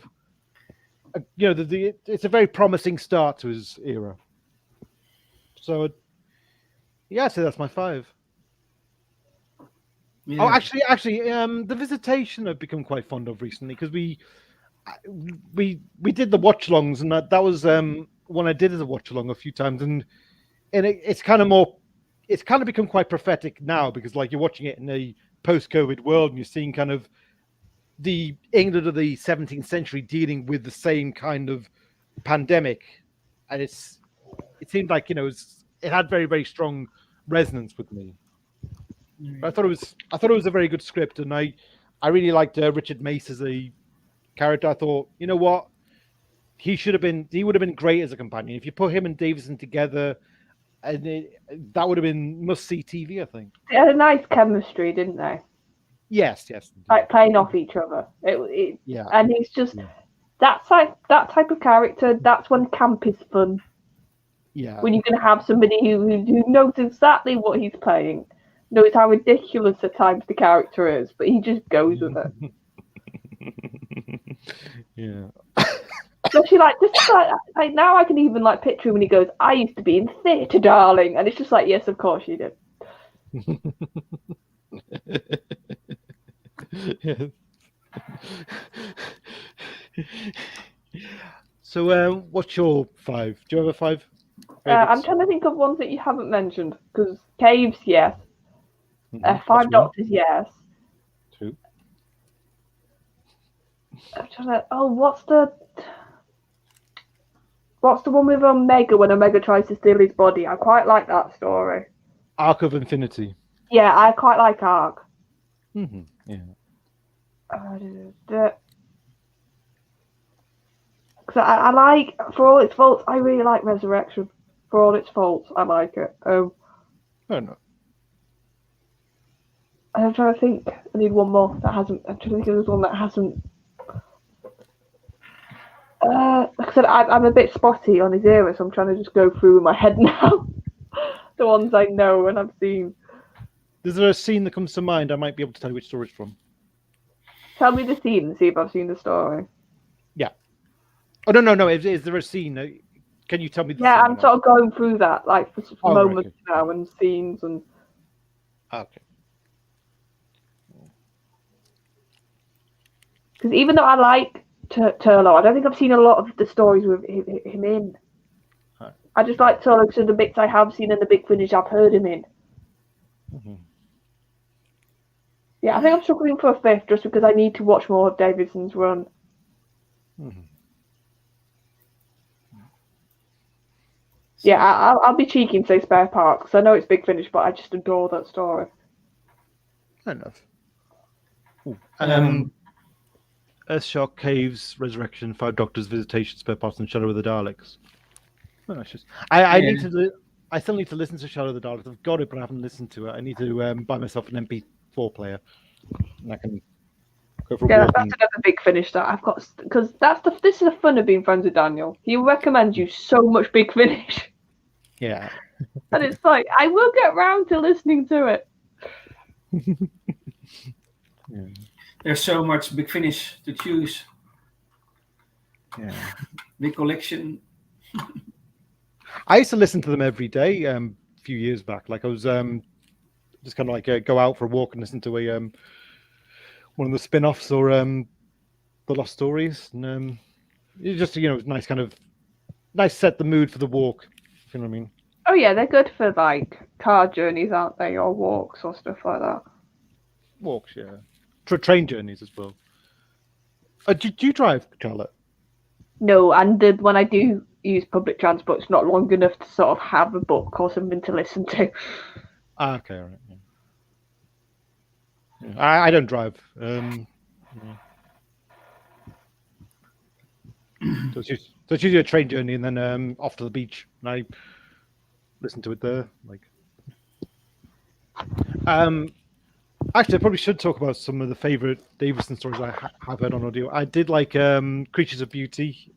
It's very, very, very dark. It's very grim, but I do like it. It was a very immersive story. Is that the one where it's done in the wrong order? Yes, it is. Yeah. Yes. It's like it's a environmental catastrophe, and there's this paranoia between these two races, and the Doctor and this end up in the middle of it, and you kind of hear bits of you sort of start at the end, don't you, of the story? Yeah, and there's that really kind of the bit that's really ominous is like quite early on, like they've reached the end of like they're about to reach the TARDIS, and then Doctor saying, the sooner we get to the TARDIS and leave, the better. It's like, let's just leave. He sort of, that's one of the few times you feel like he's given up. Yeah. Yeah.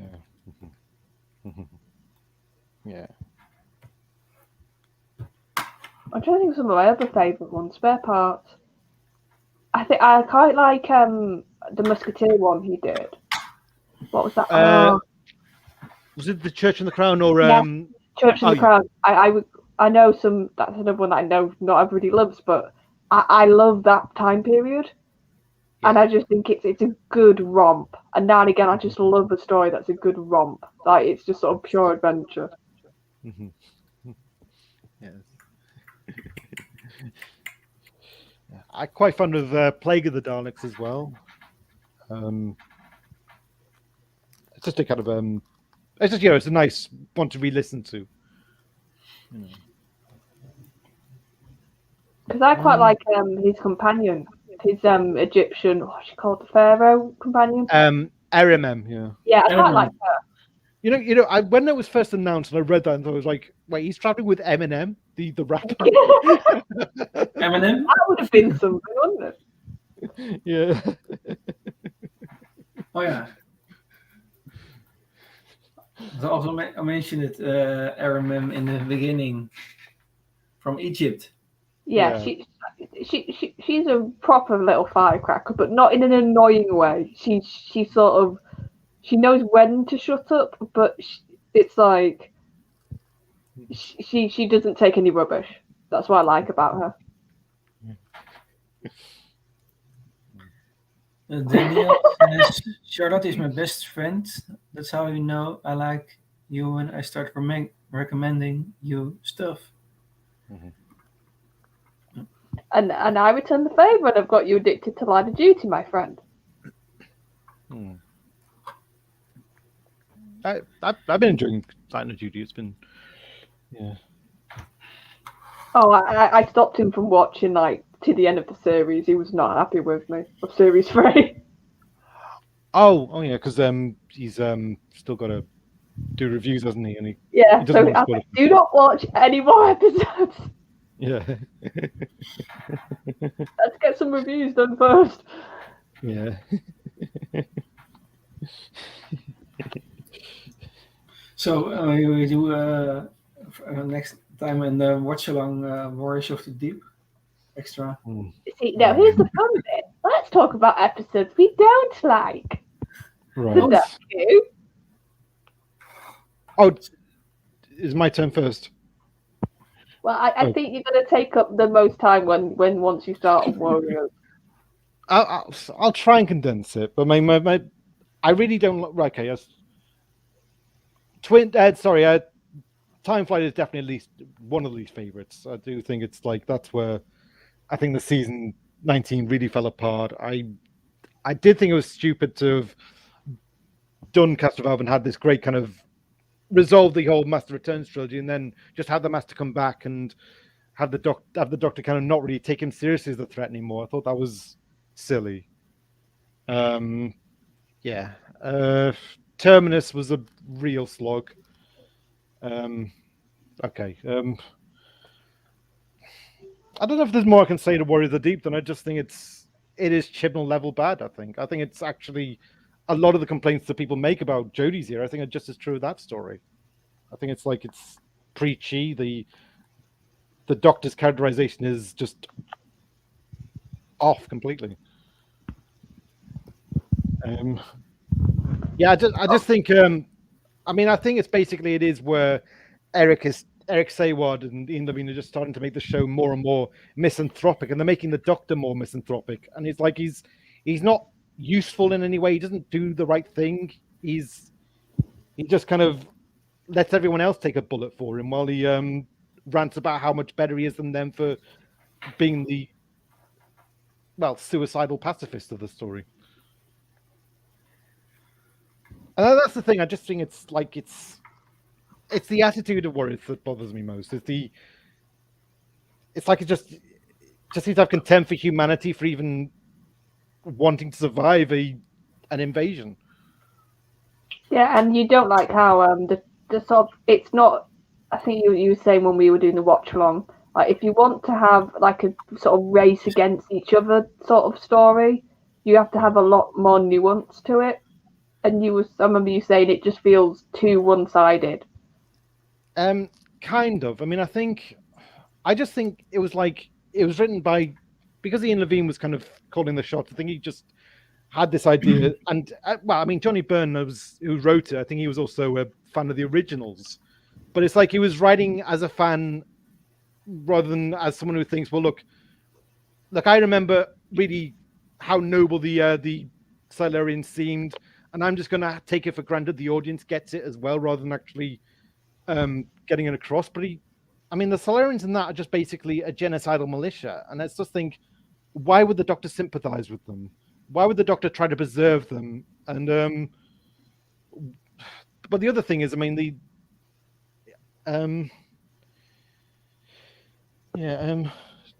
this is my moment. I'm kind of faltering. I know that last scene just really gets on your wig, doesn't it? The sort of famous now. There should have been another way. Kind of, yeah. It's I mean, it's just yeah. I mean, it just seems like how did the Doctor not see it ending like this? And I mean, talking about this on our stream, it's like I feel like we've seen how intelligent. I mean, I think Davison comes across as more intelligent than often he was written, and in that story, he's just written to be deluded. And it's like, how is he even surprised that it ended in disaster when he made all the most disastrous decisions? Or, if you know what I mean. Yeah, he didn't help to have a good outcome. So we've got a negative outcome, and he's surprised by it. Exactly. I mean, see, I sensed you were quite more sympathetic to the story, Charlotte, at the time. Yeah. Oh God, it's been a while since I've watched it now. See, and I think maybe, I mean, would I be right that in some of that it's because it's like we've seen the Zygon two-parter kind of do it better. Yeah, but I had issue, like, even though the Zygon two-parter, the end, the sort of that, I will always fight a little bit for that two-parter because of the speech, which I know for some people that's not fair, but that speech is just absolutely knockout. It is, yeah. And it's funny because I see people say, "Oh, but you don't like Whittaker being to the point, but you love the Zygon speech." Mm-hmm. And I'll always say, well, no. For example, Jodie's Whittaker's Doctor, she's point blank and lecturing about things that don't really matter to her Doctor. So it just comes across as a lecture. Whereas the Zygon speech, it's the Doctor talking about war. Yeah. And if one thing's going to make him be point blank, if one thing is going to get emotion out of him, it's going to be that topic because of what he's gone through. Yeah. Because he's a veteran and he's not going to sugarcoat it. He's not going to make war out to be this brilliant thing. He's going to say, no, it's horrible. It's vile. It makes you have to make these decisions. It makes you have to kill. Mm-hmm. And he's doing it also in that moment. He's being point blank in that moment because he's literally telling the Zygons, don't be like me. Yeah. So you have to be like that. And that's why I will defend that speech, even though I'm not... It is a massive... It's in-your-face anti-war. Yeah.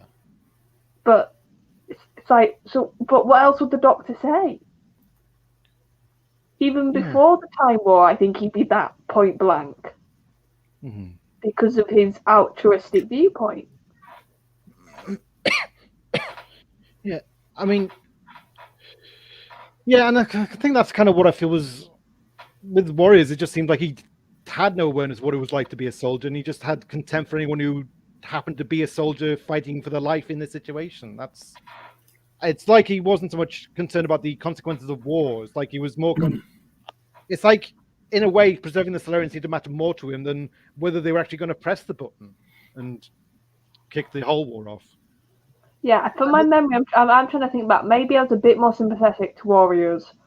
Yeah. Because I did feel like the Doctor had, in some moments, been put into a corner.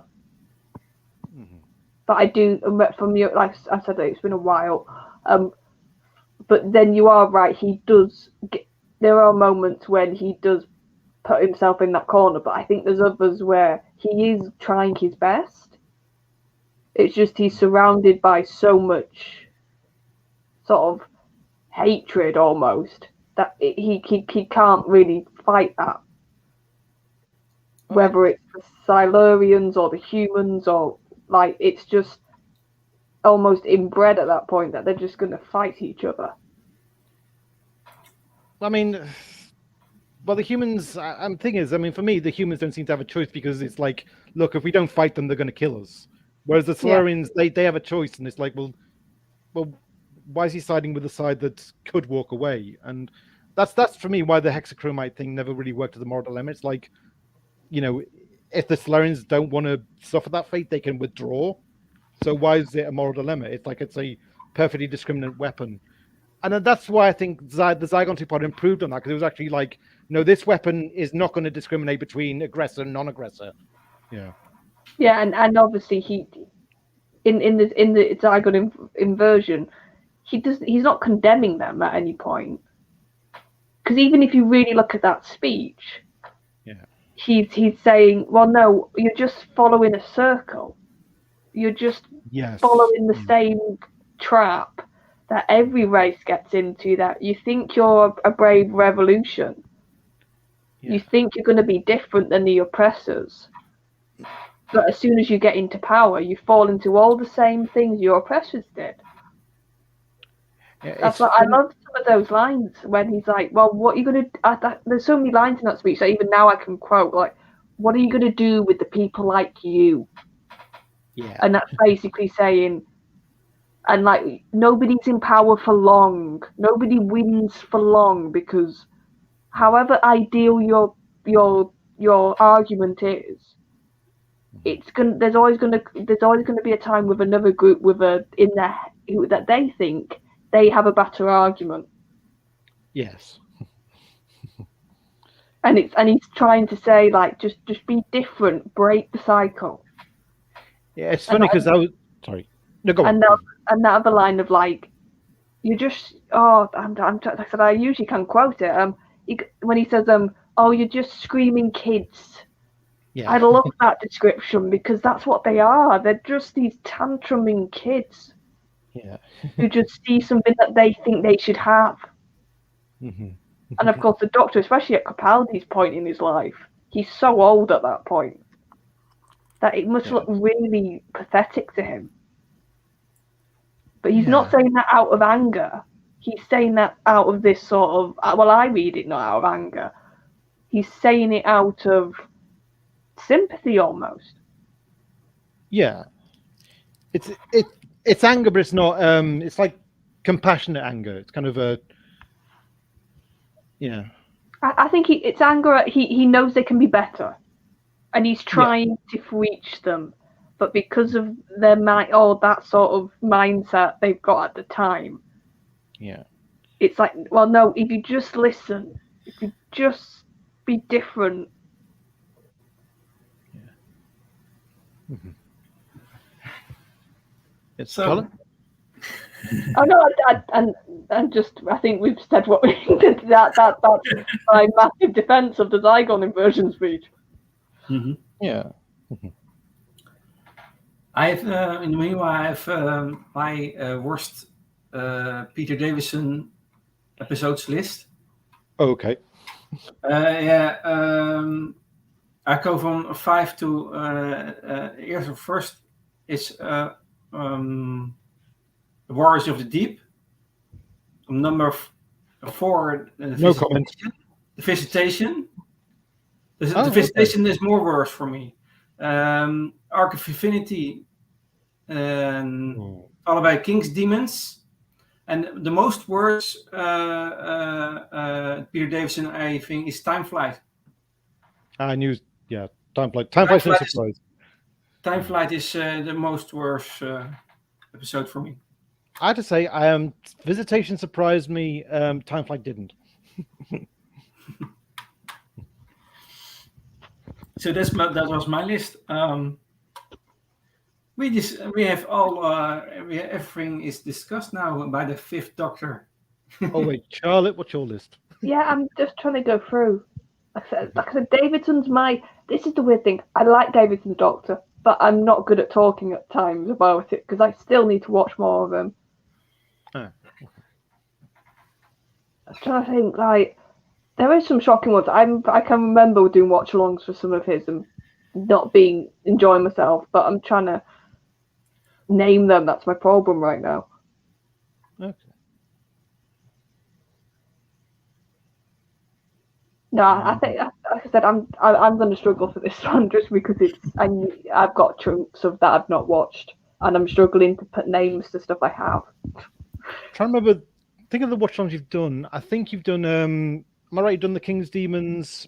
You've done. I know you've done Warriors. I know you've done. Have you done Mordor Undead?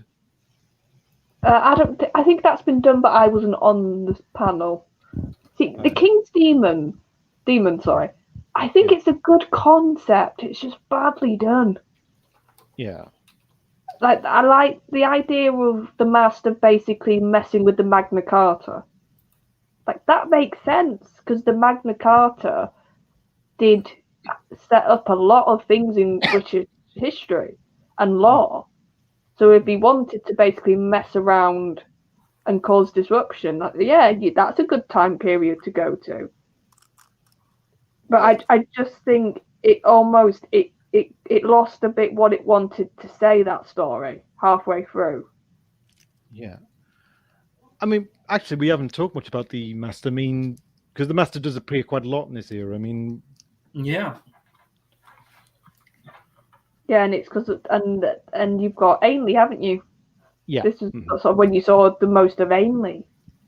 Yeah.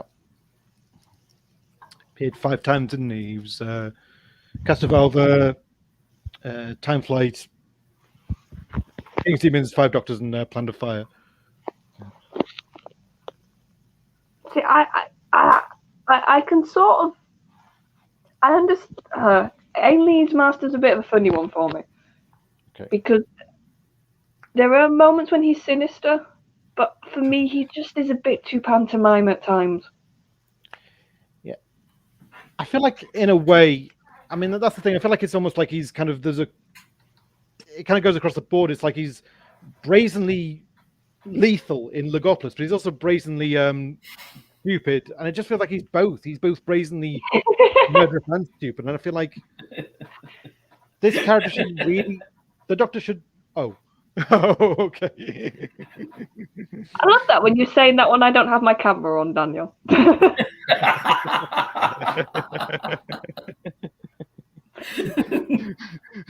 I'm guessing you're talking about when we talk.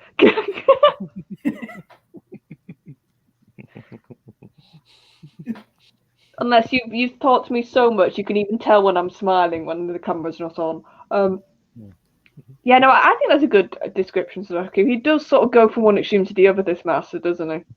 Yeah, and the Doctor just doesn't seem to be really. It's just I don't feel like he's. If the idea was that the Doctor Master rivalry will kind of compliment the Doctor, I don't think it did. I think it did the opposite. I think like the Doctor, I don't know, he didn't quite rise to the threat, if you know what I mean. Yeah, because he never treated him. You're right. He never treated the Master as a threat. He sort of just was like, "Oh, you're here now. Yeah. I just have to deal with you." Like he never really, not like when you obviously I know a completely different dynamic, but if you compare the dynamic, for example, between Pertwee and Delgado, between Davidson and Ainley. Yeah. It's a lot less sort of. The Doctor does not have that same sense of fear, does he? No. I mean, it's kind of complex with Pertwee. It's like there's a weariness at him, but he's like he knows not to underestimate him. But he kind of, at the same time, he knows the Master's onto a loser sometimes. Like there's that scene in the Sea Devils where the Master's kind of telling him his plan, and he's got his signaling device, and he's about to kind of meet with the other Sea Devils, and the Doctor's tied, and all he says is, "You'll never get it off the ground." Yeah. And then Delgado's got this almost comical look, hasn't he? To be like, I know, but just shut up. Yes. Because I almost feel like, I don't know if J&T sort of, in a typical J&T fashion, saw how essentially the Master would always be his worst enemy and defeat himself, wouldn't he? It wouldn't even take the Doctor sometimes. It would be his own plans would just unravel because of he was too cocky, or he was too sort of, he underestimated somebody. Like that tended to be a lot of the things that happened. And I almost felt like he got that trait and just amplified it with Ainley. That it was like really farcical at times, his plots or his sort of plans and how he would. Because it's like in the 5 Doctors, it's a bit pathetic how like he gets defeated just by Tegan from my memory. Yeah. It's the brig. It's the brig who just literally like waltzes in and punches him. It's just like, yeah, that's really not making your master look that threatening. No, I mean, I think. Well, the thing with James is, I think he wanted to kind of. It was. I mean, my thing is like if the problem was the focus was so much on pleasing the fans, and I think that took precedence over whether they knew what they were doing with the idea. I mean, so it's like we'll have the master umpteen times, and we'll just hope a great story materializes from that. And I think that was the problem with the era. I feel like it's just. I mean, I just feel like I wish the era had been and Davison had been in other hands, really. Yeah. Sort of have a different almost production team, to use the term we know in some more modern ways. Yeah, I mean, it would have been nice if, I suppose, if either Time Flight or Five Doctors were there was a changeover. That would have been, because you would have had the foundation, you would have been able to build on it rather than, grind things down. Yeah, because Davison has said basically that he really enjoyed his last series, and if that would have been the level that he got in his second series, he probably would have stayed on. Yeah, that's true. Yeah, that would have been nice. Okay. Yeah, sorry. Is it? Yeah. Okay. I think we have discussed all the things of the Fifth Doctor. Yeah. Oh, we've hit the 2-hour mark, and that tends to be probably. Yeah. But it was really nice to talk about the Fifth Doctor. Mm-hmm. Oh, hi, Legend of the Travelling TARDIS. Hello. Hello. Okay, we can talk about the Warriors for Deep now. No. No. Next week we will discuss the Sixth Doctor, Colin Baker. Interesting one. Oh, if that's going to be fun for me, so I'll put it that way. And Saduki knows exactly what I'm talking about. Yeah. Shall I return for that one as well? If we could make a team out of it. Mm-hmm. We might even have another guest if internet works next week for them. Yes, Petey Rich. He has internet problems now. Yeah. Also with telephone. And he is a fan of Colin Baker. Which means it's probably going to be him defending Colin and me absolutely tearing into Colin's Doctor, so that'd be fun. Yeah. Well, that was the I was the naysayer this week, so I suppose it'll be your turn next time. Yeah, and it's my turn next week. Yes. What do you mean? Well, I was the one who was slightly more critical and negative, and okay. Yeah. And I was the more positive one, so now next week's my turn to not be my usual positive self. I must say, yesterday with the dinosaurs watch along, I was like, I've never seen Charlotte get this angry at a Matt Smith story. But it was Matt, so at least it gave me some good moments, and I tried to highlight them. But it was a question of writing. What do you expect me to do? I know. Yeah. But no, I bet it was fun for people watching just to see me literally at times go like, "What on earth is this?" I think Daniel's dreading next week's. So, yeah, but it's Town Called Mercy. That's not a terrible episode. No. Colin. I mean. Oh yeah. Colin. Daniels will be on my side, I think, in the chat in that argument. Well, yeah. Oh. Okay. A few weeks ago, I started the series Personality of the Doctor, and I didn't realize I would do every week one Doctor. I've made a playlist on my channel. Yeah, you can watch the introduction of this series, And till now, we have this was we have an introduction, and this was part 5, Fifth Doctor, and next week we have the part 6, the Sixth Doctor. So you can when you want to go to listen to other doctors, other discussion about other doctors, you can find that on my channel. And I want to thank the panelists, and I want to thank everyone in the chat. Thanks for putting up. Thanks for putting up with me. Yeah, thank you for the humor, and Thanks. Sorry. we have and also the credits to Cliff Richard and the young ones. Yes. Okay. See you next week. Have a nice week, and bye bye. Have a good week, everybody. Bye. Bye everyone. Bye.